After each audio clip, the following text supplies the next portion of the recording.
11월 13일 목요일 에스라 9장 1절에서 8절 말씀입니다. 이스라엘 백성은 포로로 잡혀간 긴 세월 끝에 하나님의 은혜로 다시 예루살렘으로 돌아왔습니다. 그들은 무너진 성전을 재건하며 새로운 믿음의 출발을 다짐했습니다.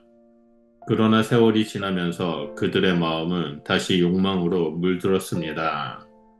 처음에는 생계를 위한 작은 타협이었지만 점차 하나님의 언약을 잊게 되는 죄의 길로 이어졌습니다. 에스라는 율법 학자로서 이스라엘 백성이 저지른 죄를 보고 깊은 슬픔과 통회에 빠졌습니다. 그에게 죄는 단순한 실수가 아니라 하나님과의 관계를 깨트리는 심각한 영적 타락이었습니다. 오늘날 우리의 모습도 이와 다르지 않습니다. 신앙의 이름으로 세상의 가치와 편안함을 받아들이며 거룩함이 희미해지고 있습니다. 이 말씀은 우리로 하여금 다시 하나님께 돌아와 마음을 찢는 회개의 자리로 서게 합니다. 본문을 살펴보면 첫 번째로 1절에서 2절에 죄의 현실을 직면하라라고 나옵니다. 에스라에게 찾아온 방백들은 백성들의 죄악을 고백했습니다. 이스라엘의 죄는 단순히 이방인의 혼인이 아니라 그들의 가치관과 삶의 방식이 하나님의 말씀을 밀어내고 세상적 기준으로 대치하는 것이었습니다. 더욱 심각한 것은 영적 지도자들마저 이 일에 가담했다는 점입니다. 제사장과 레위인들은 백성을 인도해야 할 자들이었지만 오히려 죄의 길을 열어주었습니다. 공동체의 타락은 언제나 지도자의 무너짐에서 시작됩니다. 거룩함을 잃은 리더십은 백성을 혼란에 빠뜨리고 결국 하나님의 영광을 가리게 만듭니다. 에스라는 이 소식을 들을 때 죄의 문제를 결코 가볍게 여기지 않았습니다. 그는 죄를 부정하거나 감추지 않았습니다. 죄를 직면하는 것은 고통스럽지만 그것이 회복의 첫걸음입니다. 오늘 우리 역시 하나님 앞에서 스스로의 타협과 냉담함을 직면해야 합니다. 세상의 간습에 젖은 우리의 신앙, 안일함 속에 묻어진 양심을 바라보며 솔직히 인정해야 합니다. 회복은 죄의 직면에서 시작되고 죄를 부인하는 자에게는 결코 은혜가 임하지 않습니다. 둘째로 3절에서 5절에 회개의 마음을 찢어야 합니다. 에스라는 죄의 소식을 듣자 곧바로 옷과 겉옷을 찢었습니다. 머리털과 수염을 뜯으며 성전 앞에서 주저앉아 깊은 통곡에 잠겼습니다. 그는 자신이 직접 죄를 지은 것이 아니었지만 백성의 죄를 자신의 죄처럼 여기며 하나님 앞에 엎드렸습니다.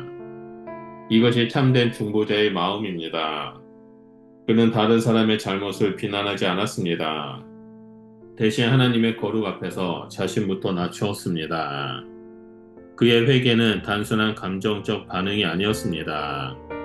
에스라는 하나님께서 거룩하신 분이시며 그분 앞에서 인간은 결코 의롭지 않음을 깨달았습니다.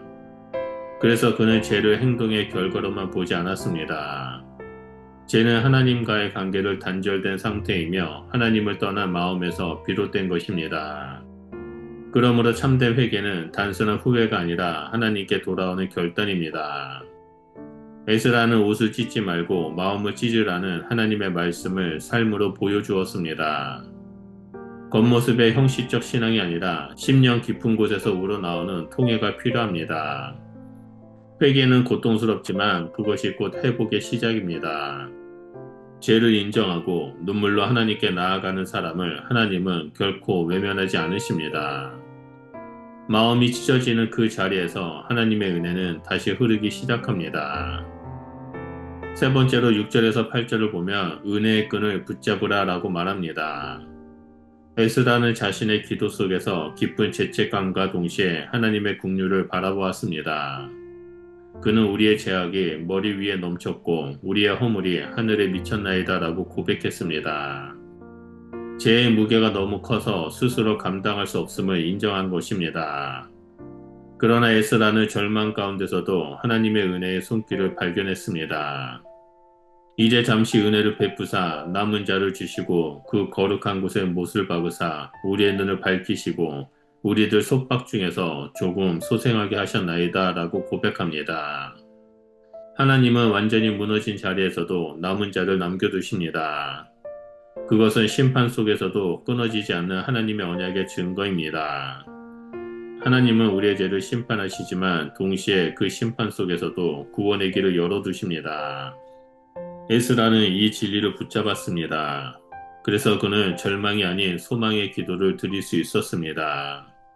오늘 우리 또한 죄와 실수로 인해 넘어졌을지라도 하나님의 은혜의 끈은 결코 끊어지지 않았음을 기억해야 합니다. 우리의 실패보다 하나님의 은혜가 더 큽니다. 절망의 끝자락에서도 하나님은 여전히 우리를 일으키십니다. 그러므로 우리는 죄에 눌려 주저앉기보다 하나님의 은혜를 붙잡고 다시 일어서야 합니다. 회개는 끝이 아니라 새로운 시작의 문입니다. 거룩함은 단순한 규율이 아니라 하나님 백성의 정체성입니다. 하나님은 우리를 세상과 구별된 존재로 부르셨습니다. 그러나 우리가 세상과 타협할 때 하나님과의 관계는 희미해지고 영적 감각은 마비됩니다. 에스라의 눈물은 단지 그의 시대의 일이 아니라 오늘 우리에게도 울려 퍼지는 경고의 메시지입니다. 그러나 동시에 그것은 희망의 메시지이기도 합니다. 하나님은 회개하는 자를 다시 세우시고 무너진 자를 회복시키십니다. 지금 우리의 신앙이 무너지고 있다면 그 자리가 바로 은혜의 시작점입니다. 하나님께서는 다시 내게로 돌아오라 그리하면 내가 너희를 고치리라 라고 부르십니다. 거룩을 회복하는 길은 오직 회개와 은혜의 자리에서 시작됩니다. 눈물로 회개하고 은혜의 끈을 붙잡을 때 하나님은 다시 우리를 일으켜 세우실 것입니다. 그러므로 말씀 앞에 엎드려 마음을 찢고 하나님의 은혜 가운데 나아가시길 예수님의 이름으로 축원드립니다. 기도하겠습니다. 거룩하신 하나님, 우리의 마음이 세상과 섞여 더러워졌음을 고백합니다. 에스라처럼 주 앞에 엎드려 눈물로 회개하오니 우리 가운데 예수 그리스도의 보혈로 덮어주사 정결케 하시고 다시금 이 땅에서 거룩함으로 설 수 있도록 인도하여 주시옵소서. 그래서 이 마지막 때에 남은 자의 은혜로 새 출발을 하며 오직 믿음의 길을 걸어가는 저희들이 될 수 있도록 늘 함께하여 주시옵소서. 예수님 이름으로 기도드립니다. 아멘.